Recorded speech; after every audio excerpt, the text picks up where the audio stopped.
Go. Here we go. We are live. Welcome to the show, guys. It's Rep America with, I'm your host, Medi. And today we got White House press briefing just took place this morning. And I'm also going to go through what a lot of people haven't been able to see because of the No Kings protest. But No Kings protest was across America on Saturday. And then on Sunday, we had thank you, President Trump. So again, guys, for those of you that are just joining, I'm just going to update some of my settings here while we're going through this again.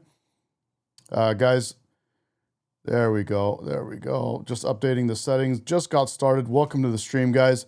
So this is the White House press briefing that just took place this morning, and followed by, up next, we're going to have No Kings. I'm going to show a little bit of No Kings protest versus what you probably didn't see is thank you, President Trump in Washington, D.C. All of the Iranians that went and marched on D.C. to thank President Trump.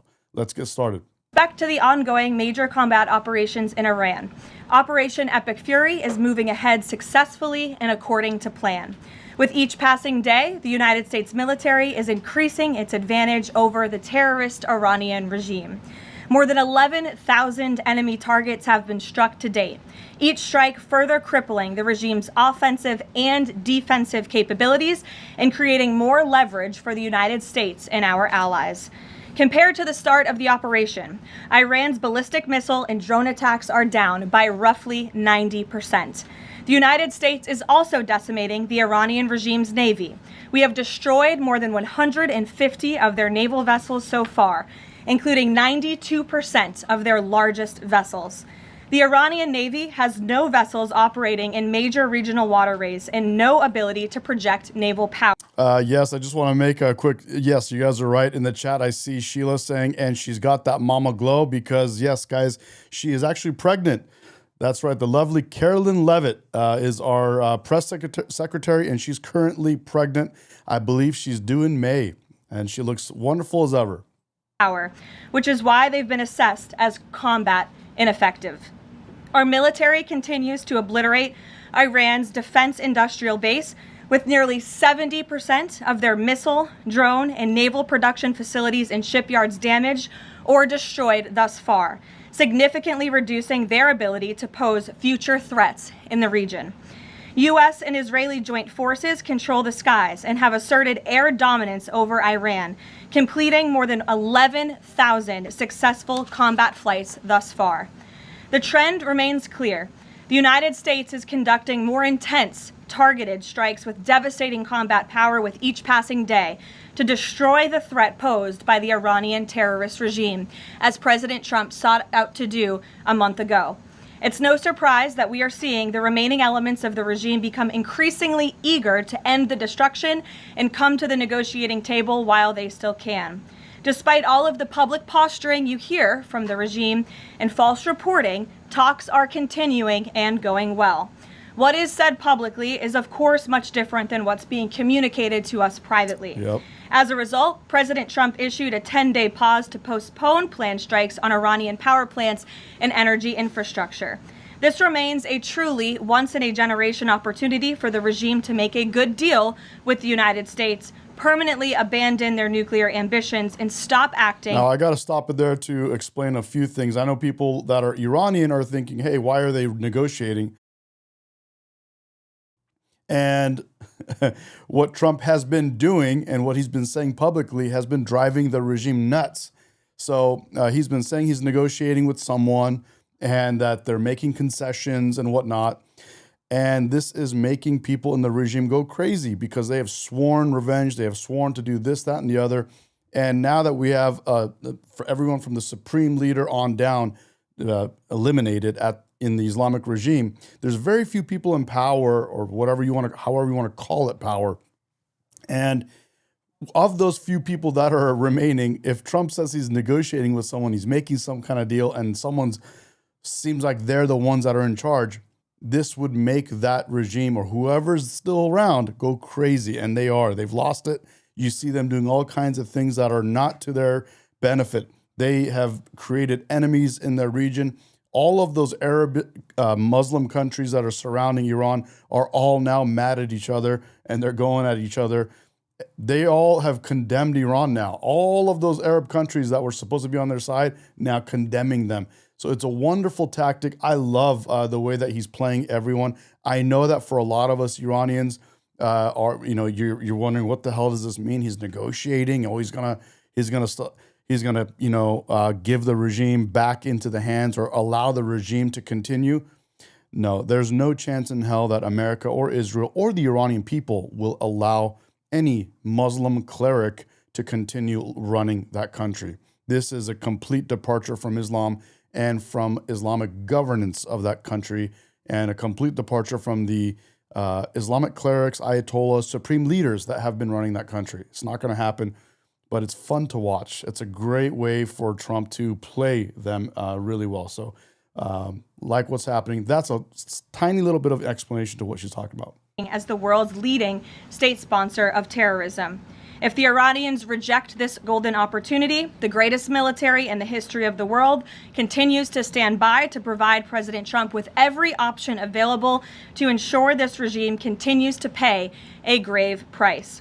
One way or another, Iran will no longer have the credible ability to threaten the United States or our allies, which is, of course, the overall objective and mission the president set out when he launched Operation Epic Fury. Unfortunately, even as President Trump is working hard every single day to protect the United States from foreign enemies, Democrats on Capitol Hill have failed to do the same here at home by keeping the Department of Homeland Security unfunded. Over the past 6 weeks, Democrats in Congress have pushed our air travel system to its breaking point and inflicted massive pain on Americans with their reckless political games. 500 TSA officers quit their jobs. Thousands more were calling out sick at record rates due to the lack of pay. This resulted in security wait times exceeding 3 hours at major airports across the country, creating nightmares for millions of Americans. Overall morale among TSA staff plummeted as well, all of this creating an unacceptable heightened security risk. Because of the Democrats' unwillingness to do their basic job of funding DHS, President Trump determined that these circumstances constituted an emergency, compromising American security. That's why last week he accordingly signed a presidential memorandum directing the Secretary of Homeland Security to work with the Director of the Office of Management and Budget here at the White House to use those funds with a reasonable and logical nexus to TSA operations to provide TSA employees with the compensation and benefits that would have accrued to them but for the Democrat-led DHS shutdown. This bold and necessary action by President Trump will ensure our TSA workers receive their hard-earned paychecks. It should not have come to this point, but President Trump will always do what's right by the American people, and he found a way to do that to get TSA paid. Ensuring that these federal workers who perform critical public safety responsibilities can feed their families, pay their rent, and show up to work is something the president was honored to do. But this moment should be an eye-opening one for the American people. Let's be clear about what is happening. Democrat members of Congress are more than happy to put your safety at risk because they oppose the president's and his administration's efforts to enforce our nation's immigration law. Democrats refuse to fund ICE because they want millions and millions of illegal aliens to pour into the country just like they were under the Biden administration. They want murderers and rapists and thugs to remain in your communities rather than be removed by ICE and Border Patrol agents. The Democrats created this mess. They are the reason for long lines at airports and tens of thousands of employees going without pay. Once again, President Trump is cleaning up their mess because he cares more about the American people than destructive, petty, partisan politics. With that, I will take your questions today. Here in our new media seat, we have Wid Lyman. Thank you for being here. And why don't you kick us off? Thank you. Happy Easter. Thank you. You as well. Two questions for you. Thank you. There are some concerns the administration is starting to change its position on deportations, border enforcement, possibly asylum policies. What would you say to Americans that are somewhat concerned that the shift has happened? Sure. Well, while there has, of course, been a change in leadership at the Department of Homeland Security, with former Senator, now Secretary Mullen, joining the president's cabinet, I can assure the American people there has not been a change in policy. It has always been the policy of this president and this administration to deport the worst of the worst illegal alien criminals from our communities. That's something I know Secretary Mullen remains wholeheartedly committed to doing. And it's something that is overwhelmingly popular with the American people. And it's something that is necessary to protect our homeland and to prevent deaths of Americans in our country. Just last week, Sheridan Gorman, a young woman in Chicago, was shot and killed on the street walking with her friends outside of her university by an illegal alien from Venezuela who had no right to be here in the first place. And it's despicable that Democrats are currently defunding the department that's responsible for removing illegal aliens like that. And I would also add it's despicable that the lack of coverage of this young woman's case, of her life, and the way that it was tragically cut short. I saw absolute lack of coverage. You don't see that. We may see it. Those of us that are on the right side may see it, that lean right. But on the left, very, very little coverage of what they just talked about that girl that lost her life at the hands of an illegal immigrant. A survey over the weekend that I'd like to bring to all of your attention. This is the media coverage of the case of Sheridan Gorman. You have ABC News has spent 1 minute and 19 seconds between 2 days when this case was first alerted. You have CBS 2 minutes and 1 second. You have NBC 23 seconds spent on the life of a young, beautiful American woman whose life was taken short by an illegal alien who should have never been here in the first place, when we are in the middle of a battle on Capitol Hill with a major political... They won't show this. It's crazy. You won't see it on the other side. You won't see it on mainstream media. You won't see it on CNN. She just named them off, ABC and all these other left-wing media networks. You won't see it. You won't see it. They won't show it to you. These are easy wins, though. These are easy things they can show people and show that they're reporting honestly, reporting both sides, and they'll be more respectable for it, but they won't do it. Political party, the Democrat Party, who wants to defund the... By the way, hello, everyone. I see everyone saying hello. Hi, Anna Kemp and Ange and everyone else and Hugh and everybody. Hello, guys. Glad to have you. Agency that is responsible for protecting Americans. I think her life was worth more than 23 seconds on cable television, and I think the people in this room have a responsibility to report on cases like this, because it just exemplifies why the president believes so strongly in deporting illegal aliens from our communities. And thank you for the question. Dasha, go ahead. Caroline, I have two questions, one on Iran and one on DHS funding. On Iran, the president has said that the administration is talking to a new and more reasonable regime. How confident are you that they are legitimate and have enough grip on power? Marco Rubio said earlier that he's not sure and it's not clear whether they will be in power. So are you also talking to other factions? As a president is trying to make a deal, how do you ensure that you're making a deal with the people who can actually implement it? Well, that's part of the ongoing process that's taking place and the ongoing negotiations. Of course, anything that they say to us privately will be tested, and we will ensure that they are being held accountable to their word. And if they are not, the president has laid out the military consequences that the Iranian regime will see if they don't hold true to the words that we are hearing privately behind the scenes. When the president says more reasonable, again, these folks are appearing more reasonable behind the scenes privately in these conversations than perhaps some of the previous leaders who are now no longer on planet Earth because they lied to the United States and they strung us along in negotiations, and that was unacceptable to the president, which is why many of the previous leaders were killed. So again, this is another historic opportunity for Iran to do the right thing, to rid themselves of their nuclear ambitions and to come to a deal with this president and the administration.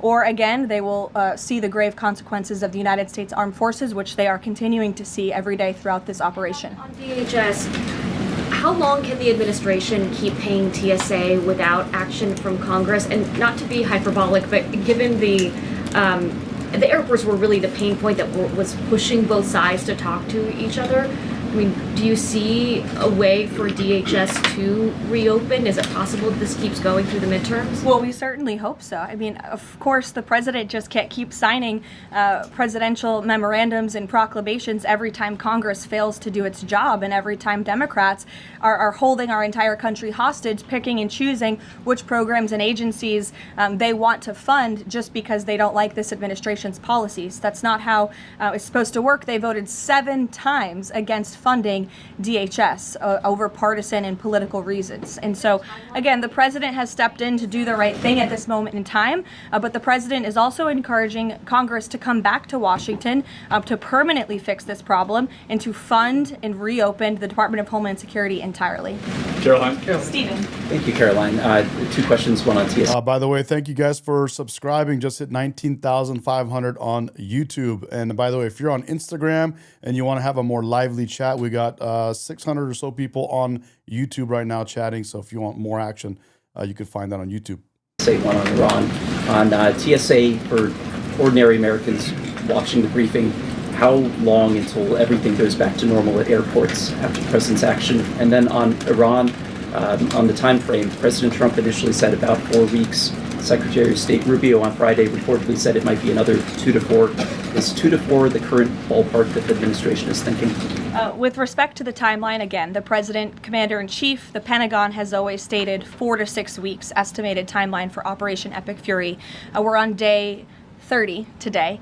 So again, you do the math on how much longer the Pentagon needs to fully achieve the objectives of Operation Epic Fury, which I will reiterate: destroy the Iranian Navy, destroy their ballistic missiles, dismantle their missile and drone production infrastructure, significantly weaken their proxies throughout the course of this operation, and then, of course, preventing Iran from ever obtaining a nuclear weapon. To your first question, Stephen, about TSA and airports, nothing will be truly normal again until Democrats do the right thing to fund this agency fully. Again, the president has stepped in the meantime to do what's right to end this crisis that we've had at air travel and at airports across the country in the meantime. But again, Congress needs to come back. Democrats need to fund the Department of Homeland Security so we can formally and fully get these great employees paid long into the future. Caroline. Jonathan. Thanks a lot, Caroline. 2 questions regarding the financial costs of the war. Back during the Persian Gulf War, 1990, 1991, Arab countries paid for the vast majority of the cost of the war. Kuwait, Saudi Arabia, the UAE. Who's paying for the cost of this war? Will those Arab countries step up to do just that? Well, I think it's something the president would be quite interested in calling them to do. I won't get ahead of him on that, but certainly it's an idea that I know that he has and something that I think you'll hear more from him on. And then secondly, the cost of diesel is averaging at $5.38 a gallon right now. What's the message from the Trump administration to truck drivers who are dealing with those high fuel costs right now? Again, we understand, we hear you, we see you. We are fully tracking this short-term fluctuation in oil and in diesel prices.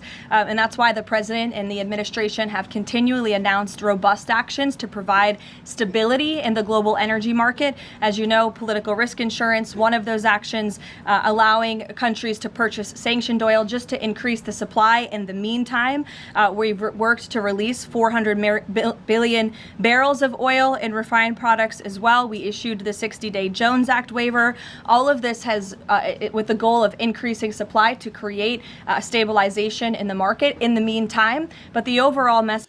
Okay, just a quick little explanation on this. For those people talking about gas prices and look at this war and gas prices, look what Trump did. He said he's going to lower gas, all this kind of stuff you hear out there. A quick little search will explain this to you.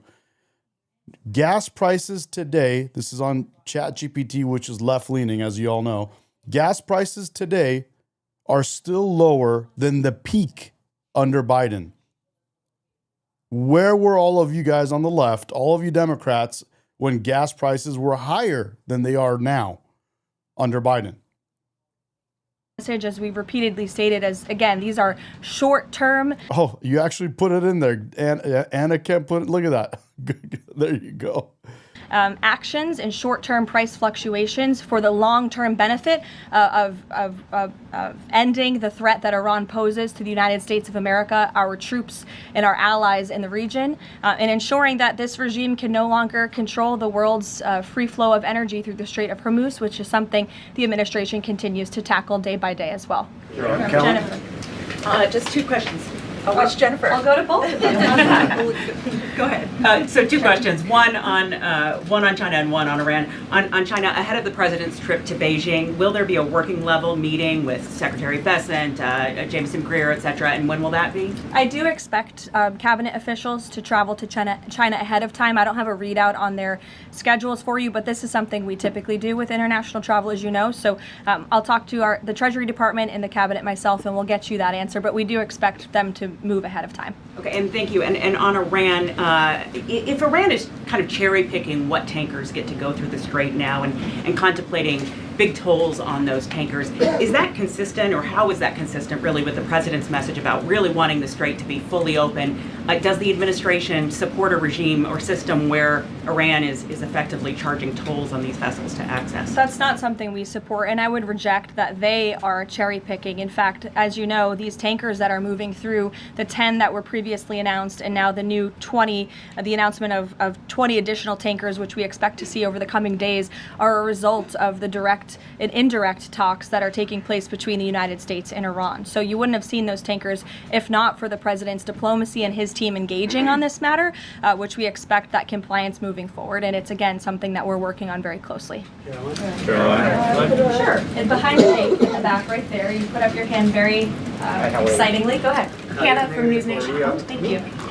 Thanks for taking my question. I have two for you real quick. There are reports that Republicans are weighing cuts to health care in order to make way for that $200 billion for the Pentagon and Operation Epic Fury.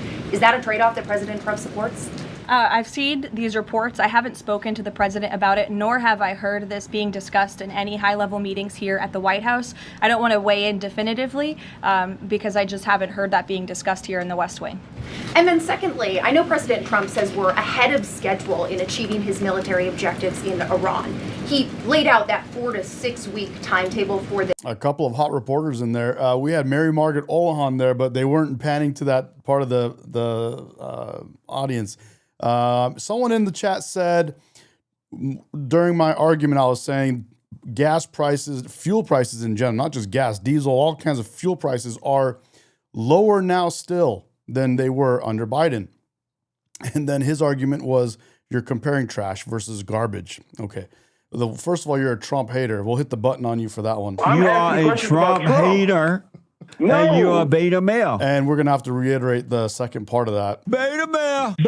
Beta. And so it's funny because you're saying what I'm comparing, what presidents I'm comparing to, and how about the gas prices? If you're mad about gas prices right now, what are you comparing them to? Right? What are you comparing them to? So I'm comparing the presidents and the fact that you didn't say shit under President Biden when gas prices were high. Inflation was crazy high, highest they've been in 50 years, mind you. And you guys didn't say a damn word. Okay? Not only did you not say a word, your president came out and said, oh, the economy's fine. I won't change a thing. And then when he couldn't, compete with Trump and it turned out he was brain dead, they put Kamala Harris and then she came out and said, I won't do anything either. So, but the question is, what are you comparing the gas price? Fuel prices are high right now? Okay. What are you comparing them to? Well, let's compare them if that's the case. Compare them to what they were under the president that you would still rather have besides Trump. You would rather have Biden. Every single person on the left that I've ever asked, who would you rather have? If it was Biden, would you rather have Biden right now than Trump? They would say Biden.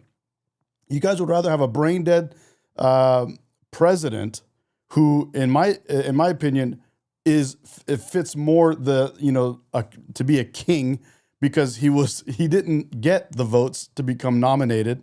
He literally didn't. He's the second in a row. There was 3 of your presidential nominees in a row who never got the votes to become the presidential nominees in your party. Hillary Clinton did not win. Actually, who was it? Who was it? Why am I blanking on this guy's name?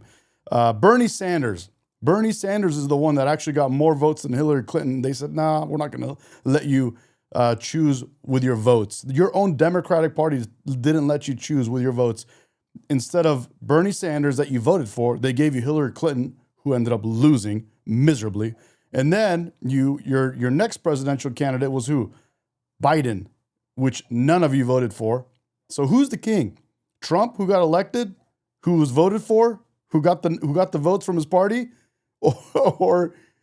or Biden, Kamala, Hillary. Kamala didn't get a single vote. Not even. I mean, we don't even have to talk about her. She didn't even get a single vote. Yet you guys running around saying no kings. So it's an absolute joke. I know I'm bouncing around, but there's just too much. There's just too much material there. This conflict. It's too easy. And we're now within week 5. So how do you square kind of those two? Well, 4 to 6 weeks estimated timeline. Again, you just said we're on day 30 of the operation. I just provided you with some of the updates from the Pentagon directly in achieving the objectives, and the military has been enormously successful. I think we should all be. Someone says you're just yapping about bullshit you can't prove. What can I not prove? What was it? Bernie Sanders was the one who the Democrats voted in the primaries. That's who the literally Democrats voted for Bernie Sanders. He got more votes, and they gave you Hillary Clinton instead, who ended up losing. Where's the BS? Where's the bullshit? Actually, you're the one lying, right? I got a button for you. Where is it? That's a lie. So, and then you got Biden. Biden did not get votes to become the presidential nominee for the Democrats. Another fact. Here's another one. Kamala Harris. You guys would have won. Democrats would have won the presidential election last year against Trump if they would have let the Democrats vote for their nominees. You would have won. You know, you could have even won with Kamala. There's one simple way they could have won with Kamala. They could have just gone with Shapiro as the vice president. It was plain as day. Just pick Shapiro to be your VP. And no, she went with who? Drum roll, please. Tampon Tim. She went with Tampon Tim because you know why? Because Shapiro as her VP would have outshined Kamala Harris. Kamala. Let me try this button here. Hold on. Kamala.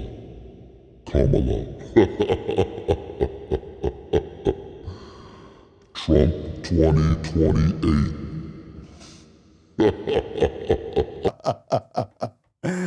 Oh, it's too good. Be very proud of our armed forces for what they have done over the past 30 days. The mission will continue until the objectives are achieved, and that 4 to 6 week timeline does remain right now. I don't have any updates for you on that. Caroline. Yeah, like others, one on TSA, one on Iran. On Iran, I know it's tough to engage in. We got more cute reporters in there. We got one behind him, and then where's Mary Margaret Olohan? Hypotheticals, but I feel like this is one that you could engage in if the president does seek. Probably not.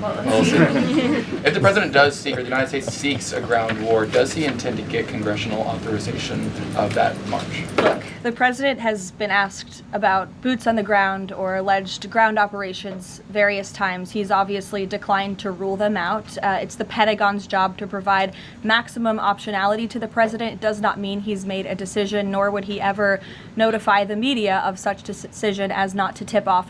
A question about boots on the ground, and we're not going to get an answer to that, but I think we all have an idea what's going to happen, but we'll see. We'll wait to see. In the chat, someone says, but Shapiro did have some baggage with the court case he covered up.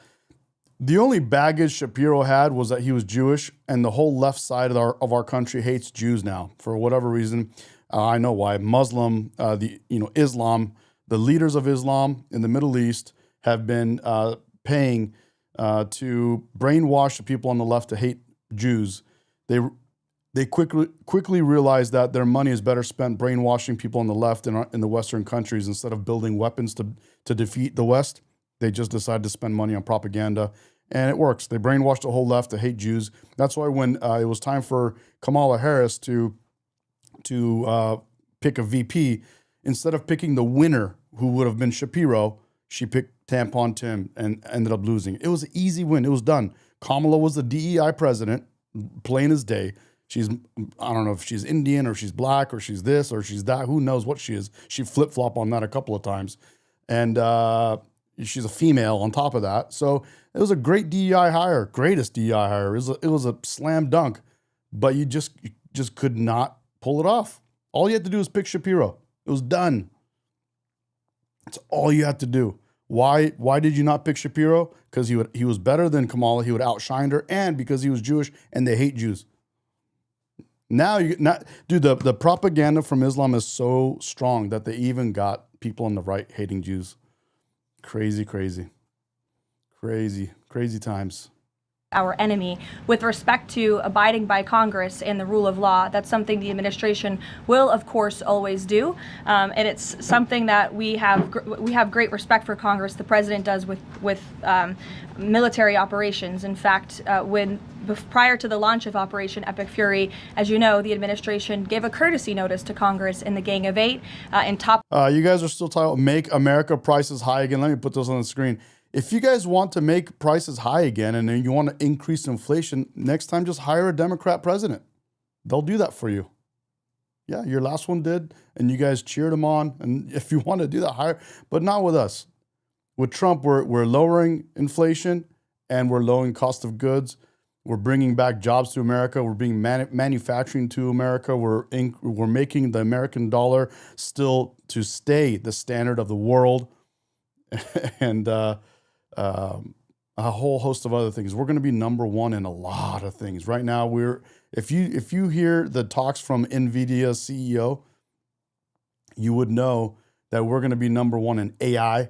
We're going to be number one in so many things. But it's a good time.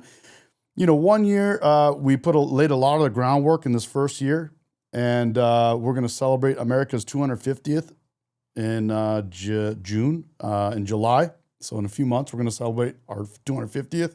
Then from there, you're going to see all of this groundwork that we laid, all this stuff all this hard, the hard part, all this pain in the beginning is going to end up paying off in the next 2.5, 3+ years. And it's going to keep going. And hopefully we've done things to the point where we can't have a Democrat come in and undo some of these things in 2028 if they were to get elected. But I don't see that happening. I think it's going to be 2028. I think will it be Trump 2028? Trump 2028. Top-level administration officials and cabinet secretaries have gone to Congress multiple times over the past 30 days to provide those courtesy briefings to Congress when requested. Triggering lefties, bro. It's so easy. On TSA quickly, I've been asked by multiple Trump supporters that have said, given the fact that the president on that Friday gave that memorandum informing DHS to pay TSA workers, I know there's a lot of negotiations involved in a shutdown of this size. Why did the president not sooner issue that payment to TSA workers? Well, it's because of the Democrats voting 7 times against reopening the Department of Homeland Security that we came to a place of an existential crisis. I mean, you saw the lines at various major airports across the country, American travelers really paying the price for Democrats' partisan games. And so the president worked with his legal team here at the White House and the Office of Management and Budget to find a solution to take care of the emergency that we were seeing in air travel across the country. And it's because of the president that TSA agents are being paid. But again, he's calling on Congress to do the right thing, to come back to Washington and to fund and reopen the Department of Homeland Security fully. Sure. Nice. We got someone spamming bananas in the chat. I think they're in love with Ilhan Omar. I think they want bananas and rice. Are you Somalian? Lindsay Ellis from the Wall Street Journal. I'm trying to square the 4 objectives laid out by the administration with the goal of reopening fully the Strait of Hormuz.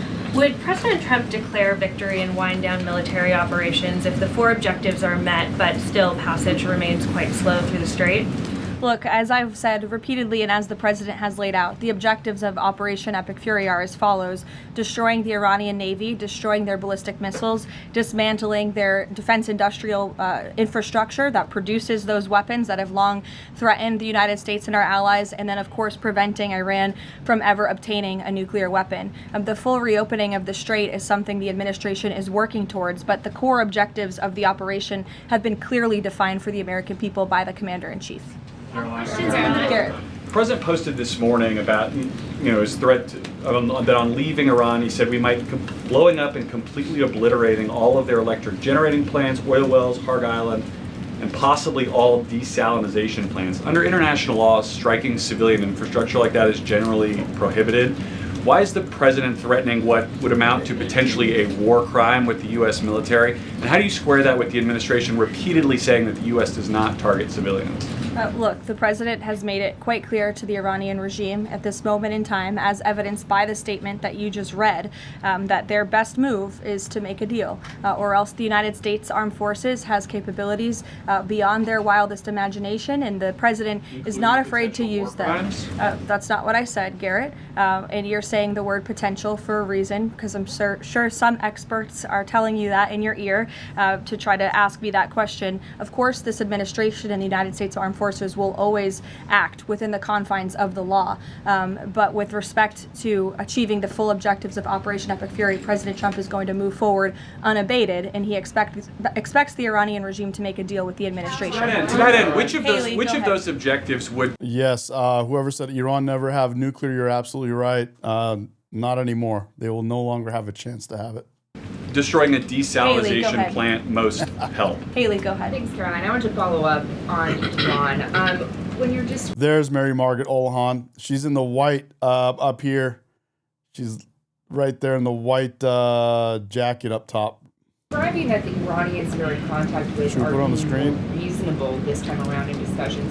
What specifically are you hearing that is leading you to that conclusion, and how are you defining what's reasonable versus unreasonable in that regard? I'm not going to detail the private and sensitive conversations that are taking place between the United States and Iran right now. But generally speaking? Generally speaking, the president gave you the answer. What we're hearing from them is more reasonable. They have agreed to some of the points the United States laid out, as the president said last night aboard Air Force One. But again, as for the specifics, as these... There you go. That's Mary Margaret Olohan from Daily Wire. She's over there in the white jacket in the back, but that's like a picture if you can't see her up close. Negotiations are ongoing. We're not going to broadcast them to the world unless the president chooses to do so, which he has the full right to do as the leader of the free world. Caroline. On Cuba, the president... We also got Caroline Levitt. I'm going to pull that up too. This is what I used to, in the past, I used to have what I called the palate cleansers. Every once in a while, we'll put some of these up and take a look. Threaten to tear any country that would send oil. Conservative women are pretty hot, guys, right? Don't you agree? Oh, dude, we got to Cuba, but now the U.S. is letting this Russian tanker to Cuba. Is this a policy change, or is he willing to let more tankers into Cuba now? This is not a policy change. There has not been a formal change in sanction policy. As the president said last night, we allowed this ship to reach Cuba in order to provide humanitarian needs to the Cuban people. These decisions are being made on a case-by-case basis. And as the administration has said, Cuba's non-functional economy cannot be fixed unless they undergo dramatic political and leadership change. But there has been no formal change with respect to sanction policy. So you could expect more tankers to go to Cuba? Again, these decisions are being made on a case-by-case basis right now.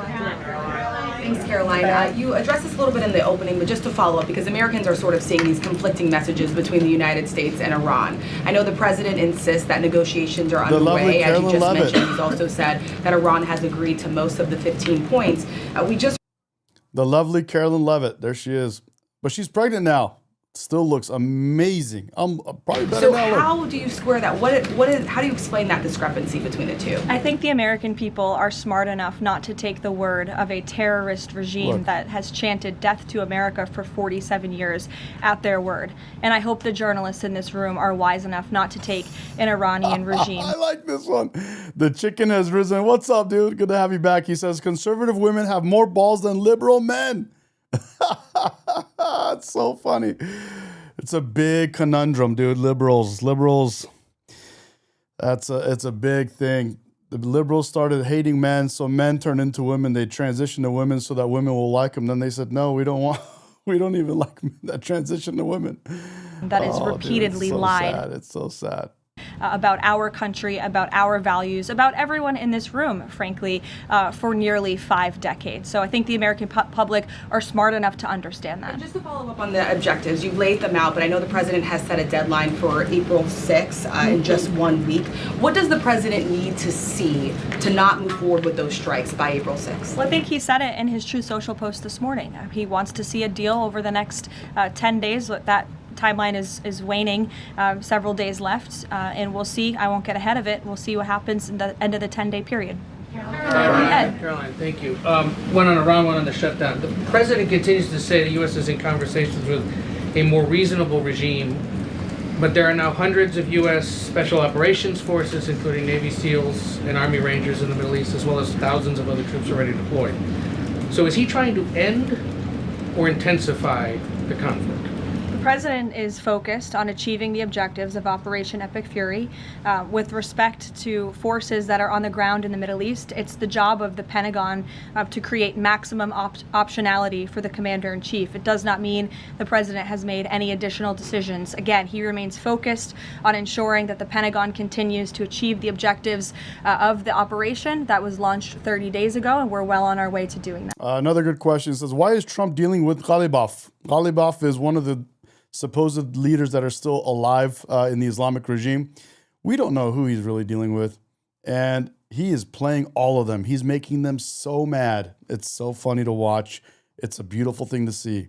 He's making everyone in the Islamic Republic government mad as hell, and they're losing the war, and it's about to be over. So just stay tuned. We're going to keep going back and forth every once in a while on these streams and watching some of the live streams of the live cams and stuff like that out there. So hopefully we can catch the very end of this war, but very unlikely to see it live, but we'll do our best. So if an American sit at home hearing him say, I want to talk, but I keep seeing them send troops to that region, what are they to make of what's going on? There's 2 tracks here. The president has always said that diplomacy is his #1 option and priority. Again, he tried earnestly, in good faith, to engage in diplomacy. Yeah, I love it when people tell me that I'm being paid by this and that and the other and the 7K and all that stuff. Believe me, I'm not allergic to money. I've said this many times. I'm not allergic to getting paid. But up until now, still, I'm just paid by myself. I created a few businesses for myself along the years. I broke my back and killed myself to make those businesses, but I did. Not physically broke my back, but you get the point. And so luckily, after failing and failing and failing more than anyone's ever failed in more than anyone I've ever seen fail in my life, finally made it successful, finally got to be able to do what I like and get paid. I would love to make this my #1 income, but it's not even my income yet. So we'll see how that goes. Diplomacy with the Iranian regime prior to this operation being. If you want to pay me, I'm not allergic to your money. I'm not allergic to money, bro. Launched in the first place. He wanted to strike a deal, and he sent his top negotiators to do so. They spent extensive amount of time and effort trying to strike a deal, and unfortunately, the previous regime, again, many of those leaders no longer with us here on Earth because they faced the consequences of the United States military. So if there's ever a chance for a deal, again, the president is open to listening, but it does not deter him from focusing on the military objectives that he set out 30 days ago, and that our military is continuing to achieve day by day. On the shutdown, he signed the national emergency order last Thursday. I gotta bring back all the palate cleansers for the chat, dude. I gotta bring it back. We got the 2, but they're not transitioning it so easy. I have to move the screens around, but I'm gonna work on that and bring those palate cleansers back. Here's one of them right here. Again, this is Carolyn Levitt, guys, right here, our White House press secretary, the beautiful, wonderful Carolyn Levitt that speaks so well and puts the reporters in their place, dude. Handles it so good. She can speak so well. Making sure TSA officers will be paid. There's still other civilian DHS employees, however, who are not being paid. Yes. He signed something similar. Way better than our last White House press. Remember the last one, dude? Oh my God, bro, what a disaster that was. To ensure they also get paid? Look, the president will always look into ways that we can make sure that the American people are being taken care of and doing what's right by the American people. But again, it's ridiculous that the president even has to go to the length of working with the legal team and the Office of Management and Budget to identify these funds. It is the job of Congress to fund. Jake is a beta. Is that what I heard? Jake is a beta male? Let's hit it on him. Beta male. Beta male. That's Jake, baby. Let's go. These agencies. And Democrats in Congress have voted 7 times against funding the Department of Homeland Security. Congress should come back and they should get it done. The president, again, made the decision to prevent this existential crisis we were seeing at our nation's airports across the country that was only going to get worse. And that's why he wants Congress to do his job. If you don't mind, since you mentioned... I'll go to you as well. Since you mentioned Easter and prayers, I wanted to ask you about something the Pope said yesterday. So Pope Leo said yesterday, and I quote him, God does not listen to the prayer of those who wage war. Can you comment on that? I think our nation was a nation founded 250 years ago almost on Judeo-Christian values, and we've seen presidents, we've seen the leaders of the Department of War, and we've seen our troops go to prayer during the most turbulent times in our nation's history. And I don't think there's anything wrong with our military leaders or with the president calling on the American people to pray for our service members and those who are serving our country overseas. In fact, I think it's a very noble thing to do. And if you talk to many service members, they will tell you they appreciate the prayers and support from the Commander-in-Chief and from his cabinet. Caroline, thank you. President Trump told the New York Post that a response is coming shortly to Tehran attacking Israel's largest oil refinery. Is there a timeline on that? Is that tied to the success or not of the negotiations? I don't have any updates for you on the president's comments. Still consider the IRGC in control of Iran? Well, look, as Secretary Rubio said today, the leadership is very fragmented. We have really neutered their intercommunication systems, and that's part of this process of diplomacy to continue figuring out exactly who's in charge. I know they appointed... Oh, no, Ange, what did I do? Did I forget? Did I not post something? A new Ayatollah, haven't seen or heard much from him. And so that's part of this diplomatic process that's underway right now. I'll take a few more. Solon. Thank you. You listed the described humanitarian reasons for allowing that oil tanker to reach Cuba. Just to clarify, why was the administration okay with Russia sending that oil to Cuba and not other nations? Look, again, this was a decision. It'll continue to be made on a case-by-case basis for humanitarian reasons or otherwise, but there's been no firm change in our... Oh, the palate cleanser. I got a couple still. I got to pull the... Hold on, let me find those. Sanctions policy. For the ladies, I know. Sorry, Ange. I got some. Yes, you're absolutely right. I forgot you girls. President Sheinbaum of Mexico also said that Mexico is exploring different ways to restart some of those shipments to Cuba. Is the administration okay with that at this time? Again, there's been no change in our sanction policy. We still reserve the right to seize vessels if it's legally applicable that are headed towards Cuba and that violate the United States sanction policy. But of course, the president and the administration also reserve the right to waive those seizures on a case-by-case basis. Here's a palate cleanser for the ladies, guys. There you go, Ange. Gonna really trigger the lefties on this one. Oh, Barron Trump, maybe? Should we get Barron Trump on there? Hold on. I got Barron. Hold on, Barron. Is he on there? Where is he at? Oh, yeah. How about that? For the younger ladies? Clarify, just any more Russian oil tankers going to be allowed to reach Cuba at this time? I know you say case by case, but for the case of Russia, is it pretty much green light right now? No, that's not what I said. It's a case-by-case basis. Sure, Jeff, go ahead. Switching topics, the president has always attended CPAC. He did not this year. Why did he not attend, and does he believe CPAC is becoming less relevant? No, I don't think he believes that at all. In fact, he loves CPAC and has a very good relationship with the great people who run it, Mercedes and Matt Schlapp. It was just simply for scheduling purposes this year, with it being in Texas. It was best for the president's schedule and what he has on his plate right now not to go. Carolina. Michael. Thank you, Caroline. If and when a deal is finalized with Iran, how does the U.S. provide protection to who it's negotiating with to ensure that they can carry out the president's peace plan? Again, that's something I'm sure our national security team is discussing. I don't have anything for you on that today. Caroline, can you tell us more about this massive military complex underneath the president's new ballroom? I cannot tell you more about that, actually, as a matter of fact.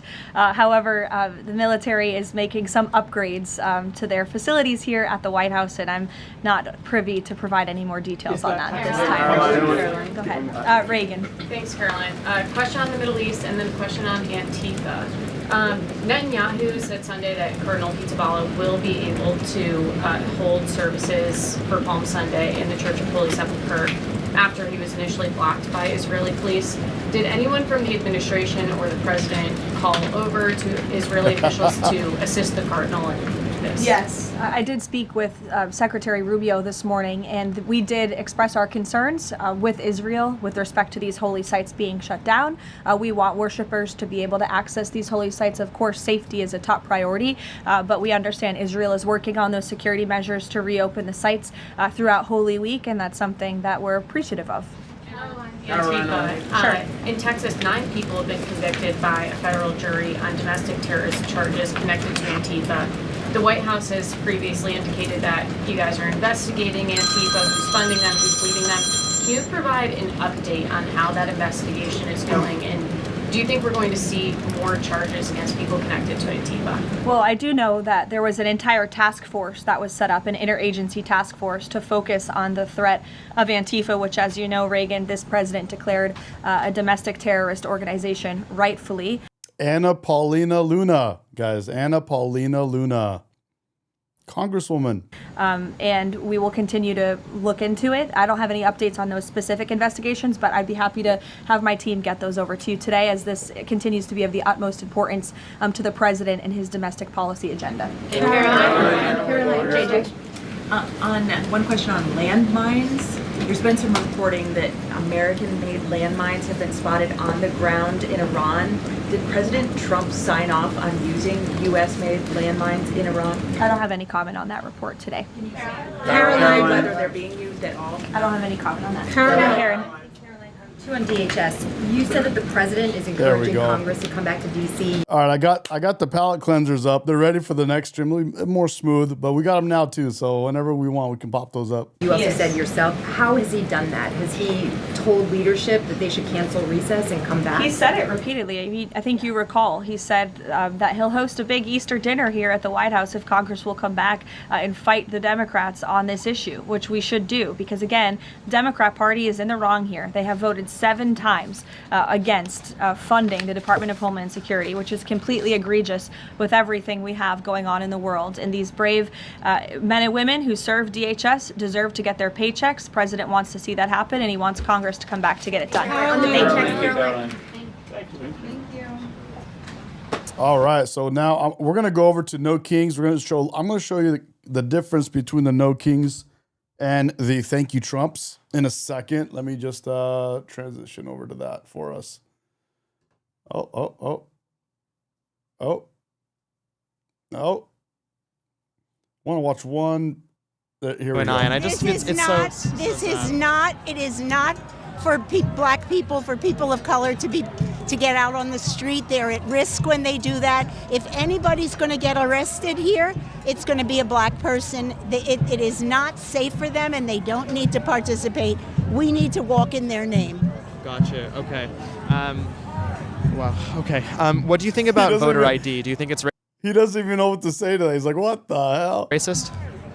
It's 100% a tactic to control the population and prevent people from voting, so that the only votes so that the gerrymandering can work, so that white voters can vote in white Christian males. Have you been voting blue most of your life? I voted blue in the womb. Wonderful. Yeah. If you had to vote for a Republican, J.D. Vance or Rubio, which one would you pick if you had to? Yeah. I would slit my throat. Ooh. Yeah. Really? Yeah. Neither one of them is better than the other. They're both the bottom of the barrel. So you would take your own life instead of voting for one of them, too? I just hope that nature catches up with me, if that's what. So this is the No Kings, right? with someone that is literally elected a lot within a free country who, by the way, is operating under the constitutional law, letting these people protest freely, freedom of speech, freedom of religion, freedom of whatever. They say whatever they want about Trump all day long, up and down America. You don't care, just lets them do it, right? I mean, apparently somehow he's a king. Meanwhile, the very next day, the mainstream media was just caught refusing to cover a massive protest in Washington, D.C. today, despite the fact that they spent... This is yesterday, the day after No Kings protest. This is Sunday. Yesterday giving wall-to-wall coverage to the ever-shrinking No Kings protest. Let me play this clip for you, and it'll be really clear why the media is trying to shove this under the rug. Thank you, Trump! Thank you, Trump! Thank you, Trump! No, thank you, Trump! What do you see? American flags, Israeli flags, Iranian flags. Thank you, Trump. Thank you, Trump. The left, this is why the left is so mad about what's happening with Iran right now. Because 100 million Iranians are now forever grateful and thankful for America and President Trump. And the left hates that. I want to thank you all for being here today.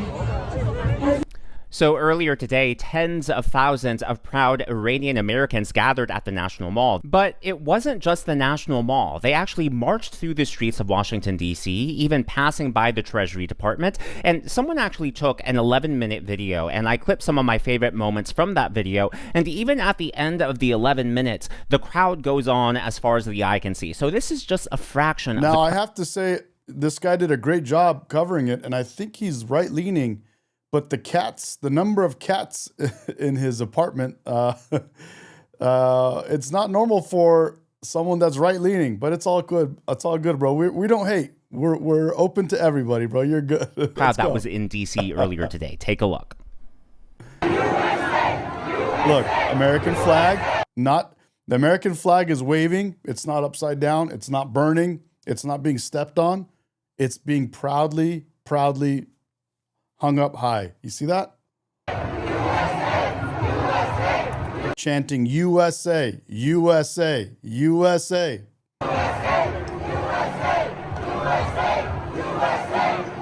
Look at that.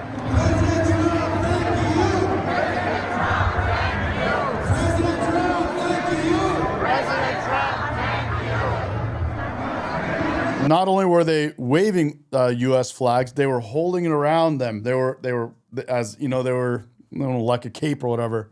All over. Look, U.S. flag, USA flags, all over. This is the difference, guys.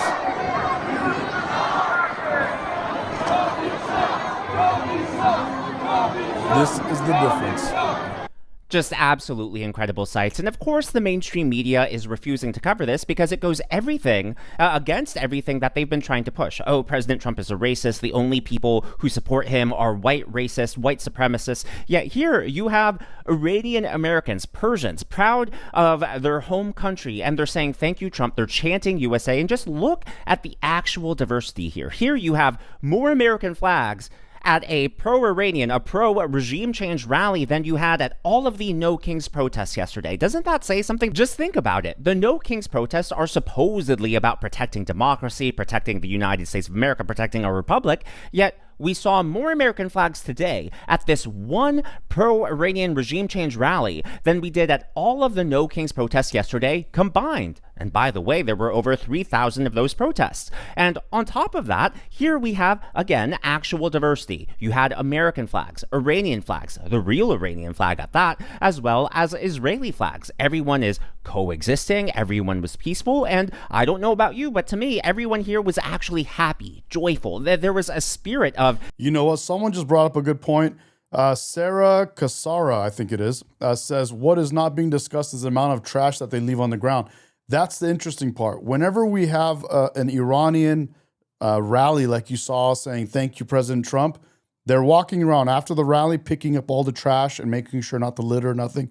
Versus when you have the lefties out there, you got trash everywhere. The whole place is trashed. I mean, just the vibes. We talked about how 24 was a vibes-based election. Here, the vibes are a lot more positive, a lot more energetic compared to the hateful and the negative and just the dreary No Kings protest. Now, I know a lot of people out there are going to be saying, well, Daniel, did that actually happen in Washington, D.C. today? Are you sure that that footage isn't from another day or another city? Well, actually, there was one mainstream outlet that covered this, but they buried the lead. This is from NPR. This is how they chose to cover it.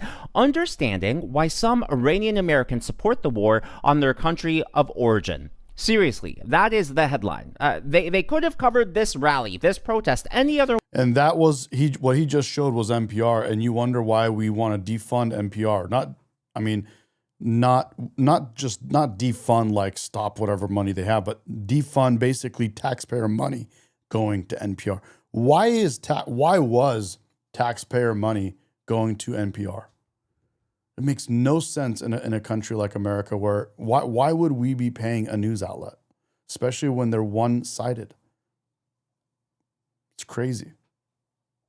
Way, but that was the spin that NPR chose to put on this. Now, let's take a closer look. This date, March 29, so it was today, published at 5:23 p.m. Eastern Time. Now, they buried the lead here. Protesters from the Iranian diaspora in the United States gathered in Washington, D.C. as the war in the Middle East broadens. Many say they are aligned with the U.S. and Israel and explain why they want to see regime change in Tehran. Had this been any other cause, had this been any other protest, such as the No Kings protest, they would have led with the number. They would have led with streets crowded, streets flooded, thousands of protesters. Yet here, they don't cover that in their headline. They know this. They know that most people don't take the time to click on an article and actually read it. They know that most people get their news based on the headline, based on the preview when it shows up on Facebook or whatever social media site you're on. So this is definitely intentional to cover the energy that's happening on the right side of the aisle here. Now, what's really interesting about all of this is Washington, D.C., the establishment, the experts,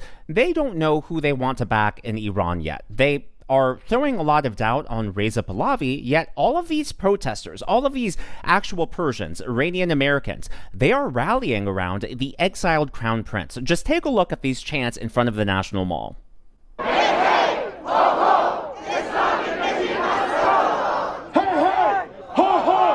Islamic regime has got to go! Islamic regime has to go! Say his name, Reza Pahlavi! Say his name! Reza Pahlavi! Say his name! Reza Pahlavi! Democracy for Iran! Human rights for Iran! Human rights for Iran! Now, obviously, Iranians here in America, they don't necessarily speak for the people still living in Iran, but I imagine they still have family connections. And so it's just interesting. We'll see how the power dynamics, the power vacuum ends up playing out. But it's clear that Reza Pahlavi does have a lot of support here in the States. And this was really clear at CPAC. So you might not have heard a lot about CPAC this year. Usually CPAC is just a huge event, huge speakers. President Trump has gone many, many times before, but this year President Trump actually didn't show up. And there was a lot. I think I found the NPR clip I was looking for. Where is it? It's almost here. Oh, I found another one I was looking for. Hang on one second. Oh, did it? Oh, yeah. Yeah, hold on. Let's see here.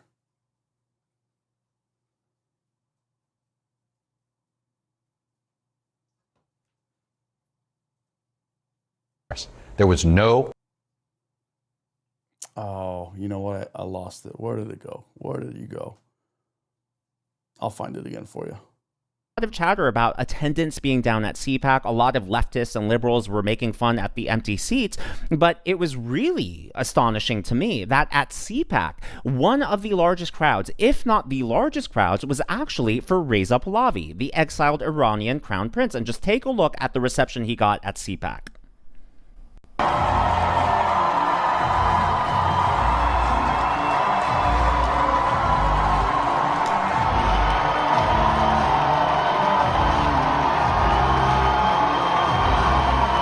I'll be honest, I was watching CPAC the whole time, and I don't think any single speaker got as much of an ovation as him.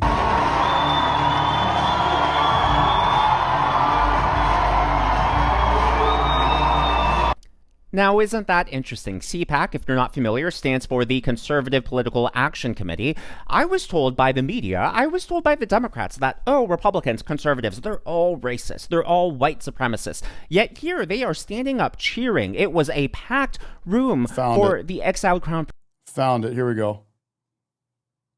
Never of political bias determining editorial decisions. Never seen any instance of of political bias determining editorial decisions. No. Should we keep giving our taxpayer money to NPR? That's what this hearing is about. And look at the caption up top. 87 people are registered on NPR. 87 registered Democrats, 0 are Republicans. These are people that are working at NPR, the reporters or the writers. Check it out. 87 registered Democrats, 0 Republicans. Is that accurate? We do not track the numbers or the voter registration, but I find that was award-winning journalist who worked 25 years at NPR, Mr. Berliner. Was he lying when he wrote that? I am not presuming such. I just we don't track that information about our journalists. 87 to 0, and you're not biased. I think that is concerning if those numbers are accurate. How about this story? October 2020, the New York Post had the Hunter Biden laptop story. And one of those editors, I guess one of those 87 Democrat editors, said this: we don't want to waste our time on stories that are not really stories. We don't want to waste the listeners' and readers' times on stories that are just pure distractions. Was that a pure distraction story? Our current editorial leadership believes that that was a mistake, as do I. Yeah, the whole country knows that was a mistake. Definitely impacted the election, or I think it certainly impacted the election. How about the COVID origin story? That's a pretty big story too, right? Mr. Berliner said, we became fervent members of the team natural origin, even declaring that the lab leak was debunked by scientists. Turns out, though, the lab leak is what most people think actually caused the COVID virus. Sorry, is there a question there? There is. You guys were 0 for 3 on the three of the biggest stories in the last 5 years. You guys were 0 for 3, and yet you maintain that NPR is not biased? Congressman, I do not believe we are politically biased. No, we are a nonpartisan organization. It wasn't even 80 to 7. It was 87 Democrats, 0 Republicans, and you say NPR is not biased. Congressman, I have never seen any instance of political bias determining editorial decisions. So that's NPR. Why the hell were we spending taxpayer money on NPR? Can you guys explain that? It makes 0 sense to me. No sense whatsoever. And then, by the way, this is to those people saying no kings. And I was explaining earlier how for the past 3 elections, Democrats didn't let you vote for your presidential nominees. This is for you. Here you go. Giving our voters an opportunity to make a decision for themselves. And by the time we had to make a decision, it was too late. By the way, it's just 3 straight nominations where Democratic voters didn't get a chance to pick the nominee. The elites picked Hillary Clinton, the elites picked Joe Biden, and the elites picked Kamala Harris. There was no actual set of voters who felt like they had a say in this. Democrats, we should have had a primary for this midterm election, and we didn't. And so now we're living with the consequences of it. I hope that our party wakes up and realizes it. But there's a reality in that we should have given our voters an opportunity to make a decision for themselves. So who's the king now? Who is the king now? Or the kings? Who are the kings now? The Democrats that didn't let you vote for your nominees? Or President Trump, who won the unanimous vote? And by the time... Or the popular vote? We had to make a decision. It was too late. By the way, it's just 3 straight nominations. You see that? Prince, Reza Pahlavi. You saw it right there. Compare that to one of the other speakers immediately right after him. Here you can see someone is on stage and the room is just empty. All of these empty seats, empty rows. That's why the media, the Democrats, were making fun of CPAC this year. Oh, it was low energy. It was depressed turnout. No one showed up. But they went to the wrong events. We saw huge turnout for Reza Pahlavi, also Benny Johnson. There were several speakers. Excellent point by Bilsh. Communists have elections, but no choices. And that's what happened with the Democrats, who were able to pack out that room. But it's really difficult, of course, to pack out the room every single speaker because they also have smaller rooms, smaller breakout sessions, and different panels happening at the same time. So it's just something that the media, they don't give context to what they cover here. But again, it's really interesting because we're being told, we're being spoon-fed this narrative that what's happening in Iran is super unpopular. Oh, just look at the polling. No one supports this. Even conservatives and MAGA, they're turning on President Trump. Yet here you see at CPAC, there was huge ovation, just a ton of energy around the exiled crown prince. Now, riddle me this. If what's happening in the Middle East, if what's happening in Iran is so unpopular, even among traditional Republicans, then why was there that sort of reaction, that sort of reception at CPAC? Oh, I found one of my favorite ones, guys. And I think we're going to go out on this one. Here we go. Here's another great one. Hold on. Do women have penises? So hold on. Hold on. So I believe that women. Democrats have gone so crazy. Women can have penises. That's not a thing. That's not biology. It's not science. And you sound like a lunatic. And the women. Should young girls. Hold on. Let me hit it again. Hold on. Do women have penises? So I believe that women. Democrats have gone so crazy. Women can have penises. That's not a thing. That's not biology. It's not science. And you sound like a lunatic. And the women. Should young girls just get used to penises in their locker rooms and showers? My next question, yes or no? Should little girls get used to penises in their locker rooms and showers? Wow. Yes or I no? don't know what you're talking about, but what I will say. Oh, I absolutely do. We've heard testimony today about trans women. Those are women with penises. Those aren't real women. If a man can be a woman, just identify as a woman, as you say, just by saying so, what is the point of having women's sports? What is the point of women's spaces? What is the point of women's scholarships? If you're just going to allow men to take them away, why even bother? Why bother? Do women have penises? Someone in the chat, and I'll pull up the video again. Someone in the chat said, this dude said Biden didn't get the Democratic primary. Biden did not get voted for to become your presidential nominee. I didn't say it. Listen to your own CNN. Listen. By the way, it's just 3 straight nominations where Democratic voters didn't get a chance to pick the nominee. The elites picked Hillary Clinton, the elites picked Joe Biden, and the elites picked Kamala Harris. There was no actual set of voters who felt like they had a say in this. Democrats, we should have had a primary. These are your own. This is your own mainstream media, CNN fake news that said it to you. Remember, you guys don't think anymore. You guys watch CNN to tell you what to think. So here's your CNN. Hold on. Where's this one? What happened to this one? Open here. Let's see. Was grossly incompetent. You knew it, I knew it, and everybody knew it, but you guys didn't want to write it because you're fake news. Thank you. And by the way, ABC is one of the worst. I have to be honest with you. Thank you. Thank you. We had a president that was grossly incompetent. You knew it, I knew it, and everybody knew it, but you guys didn't want to write it because you're fake news. Thank you. And by the way, ABC is one of the worst. I have to be honest with you. Thank you. Thank you. Oh, man. It's too easy.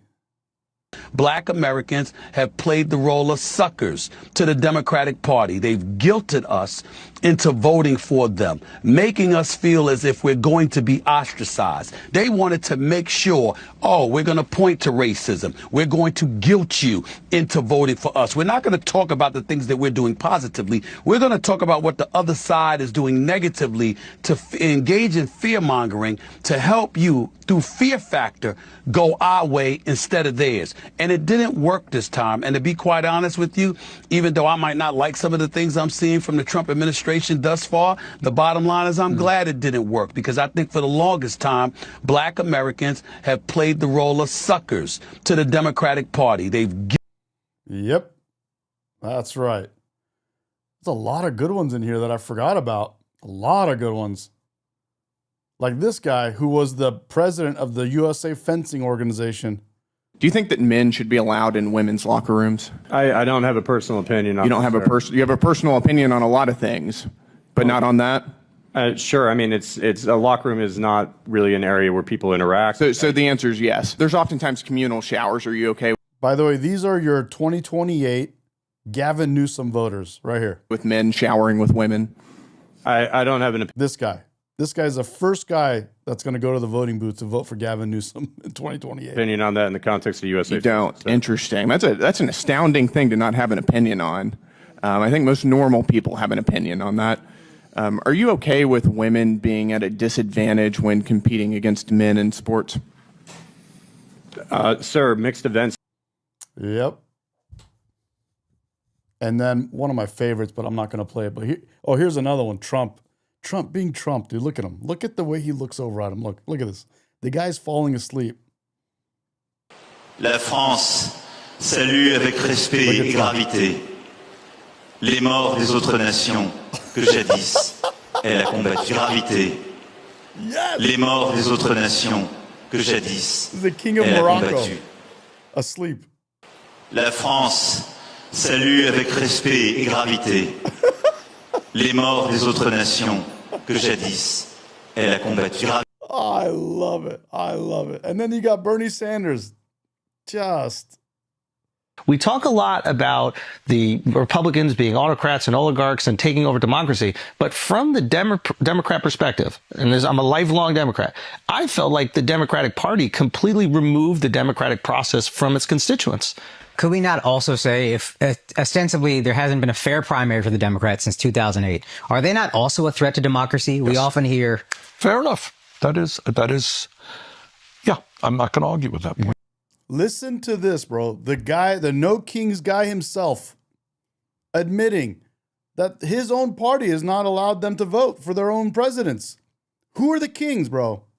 Listen to this. We talk a lot about the Republicans being autocrats and oligarchs and taking over democracy, but from the Democrat perspective, and I'm a lifelong Democrat, I felt like the Democratic Party completely removed the democratic process from its constituents.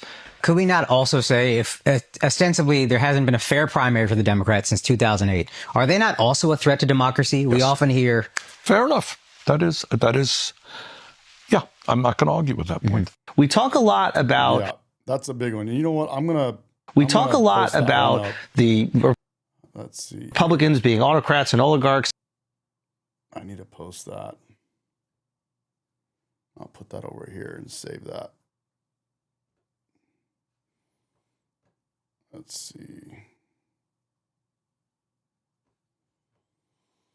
So that's a big problem. That is a big problem. I think we got I got one more that I have saved here. I have one more that I want to play. It's on my saved. Hold on. Where are you?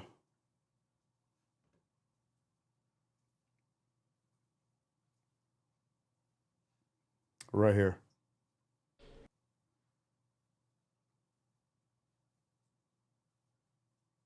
Of America begins right now.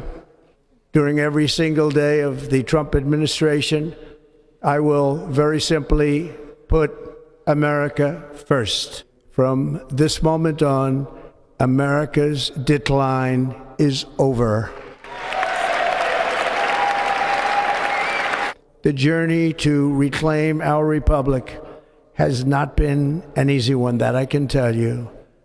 Those who wish to stop our cause have tried to take my freedom and indeed to take my life. Just a few months ago in a beautiful Pennsylvania field, an assassin's bullet ripped through my ear. But I felt then... This is exactly right, Aquariums. Aquarium says, remember when Bernie was far left? Now the far left makes him look moderate. That's what's happened. And we all talk about it and people brush it off, but the left moves so far left that those of us that I was left. I literally was left, and I talk about this all the time. If you know me, you know. Not long ago, too. But now I'm standing slightly towards the right. I'm leaning right. I'm not far right. I'm leaning right. Well, to you guys, I guess this would be your right. And now I'm leaning right. The Democrat Party, where I was in the left, right? I was in the left right here. The Democrats went whoop, all the way over there. Now, where I'm standing is leaning right. That's what's happened. And by the way, this is the inauguration last year. And believe even more so now that my life was saved for a reason. I was saved by God to make America great again. for American citizens, January 20th, 2025 is Liberation Day.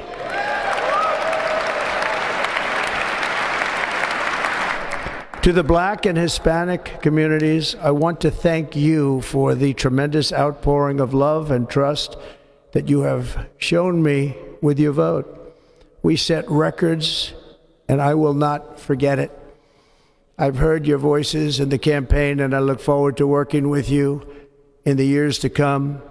Today is Martin Luther King Day, and his honor, this will be a great honor, but in his honor, we will strive together to make his dream a reality. We will make his dream come true.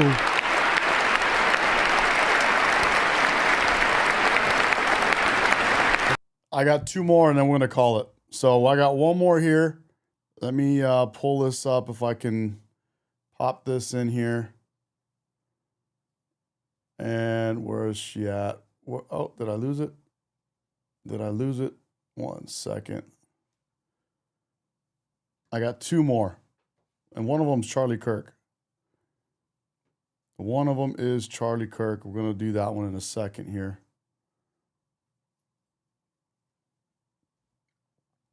In terms of his voter turnout. Election by less than 50%. So what kind of mandate is this? I'm no supporter of Trump. I'm a supporter of truth and the facts. And here's the facts.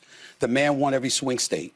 He increased in terms of his voter turnout in his favor from the standpoint of blacks, Latinos, and young voters. He increased his numbers in that regard from 2020.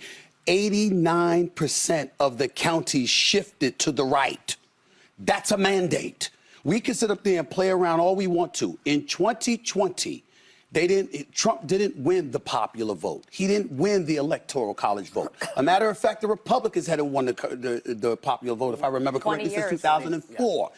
But they did this year. So 20 years after they last won the popular vote, they won the popular vote. They won the electoral college vote. The man won every swing state. And on top of it all, 89% of the counties shifted against. I don't understand how people can look at that and say, there's no mandate. There's a mandate. Well, it's a different definition of a mandate, I guess. But the problem is that if you're the Democratic Party and you lost 49.8% to 48.3%, and you're looking at that 1.5% dip, that's an excuse for you to say, what we did really wasn't that bad. Some people didn't show up. continue to do that. Don't continue to do that. Find a new. Yeah, please continue to do what you're doing.